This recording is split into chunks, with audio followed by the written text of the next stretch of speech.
मध्य प्रदेश की सत्ता का फाइनल माने जा रहे उपचुनाव का रण अब पूरी तरह सज चुका है। इसी के साथ कांग्रेस और बीजेपी ने अपने मोहरों की बिसात बिछा दी है।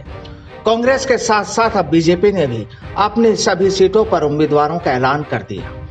सूबे में 28 विधानसभा सीटों पर हो रहे उपचुनाव के नतीजे ही राज्य की सत्ता का फैसला करेंगे, क्योंकि सूबे में टिकाऊ बनाम बिकाऊ का मुकाबला है।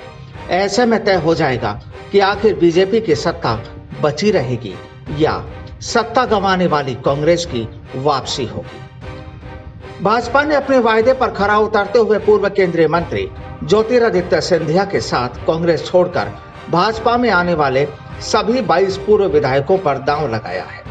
इसके साथ ही कांग्रेस के उन 3 पूर्व विधायकों को भी चुनाव मैदान में उतारा गया है, जिन्होंने कांग्रेस से इस्तीफा देकर भाजपा का दामन थामा था। ऐसे में साफ है कि बीजेपी ने सिंधिया को तरजीह दी है। साथ ही बीजेपी ने 3 सीटों पर अपने निष्ठावान कार्यकर्ताओं को भी टिकट देकर सियासी संदेश देने की कोशिश की है। हालांकि भाजपा को लिस्ट जारी करने के लिए लंबी मशक्कत करनी पड़ी। तुलसीराम सिलावट सांवेर से चुनाव लड़ेंगे, बिसाहुलाल सिंह को अनूपपुर से और सुरेश धाकड़ को पोहारी से चुनाव लड़ने की जिम्मेदारी दी गई है।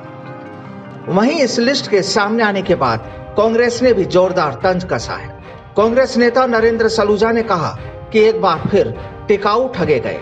25 बिकाऊओं को टिकट बेचारे भंवर सिंह शेखावत, दीपक जोशी, जयभान सिंह पवैया, मुद्रित शेजवार, अजय बिश्नोई की मुखरता काम नहीं आई।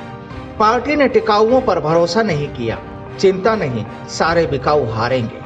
वहीं अगर दोनों दल उपचुनाव के नतीजों के बाद बहुमत का जादुई आंकड़ा छू नहीं पाते हैं, तो सत्ता की चाबी एक बार फिर बहुजन समाज पार्टी के 2, समाजवादी पार्टी के 1 और 4 निर्दलीय विधायकों के पास चली जाएगी। फिलहाल कमलनाथ और शिवराज दोनों यही दावा कर रहे हैं कि उपचुनाव के बाद उनकी पार्टी को बहुमत मिल जाएगा।